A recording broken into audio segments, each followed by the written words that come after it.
Hello guys, আশা করি সবাই ভালো আছেন। আজকে দেখেন লবণ দিয়ে আর লাউটা সেদ্ধ করে নিয়ে এসেছি।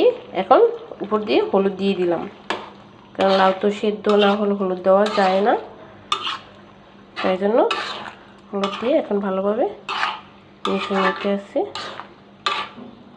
দিয়ে দিতে আসছি কাঁচা লঙ্কা বাটা। কড়াইতে দিয়ে দিচ্ছি সাদা তেল, সয়াবিন তেল, দিয়ে দিতে আসছি রাঁধুনি বিচি গোটা, দিয়ে দিতেছি ইলিশ মাছের কাটা। ইলিশ মাছের কাটা ভালোভাবে ভাজিয়ে নেব। ভাজা হয়ে গেছে, এখন লাউতে দিয়ে দেবো।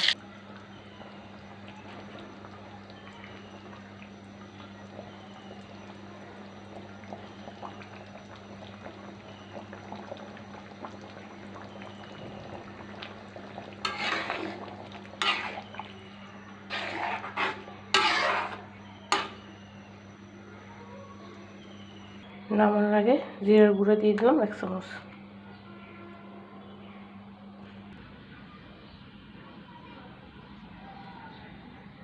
দেখেন বন্ধুরা, লাউ তরকারি কমপ্লিট। কেমন হয়েছে কমেন্ট করে জানিয়ে।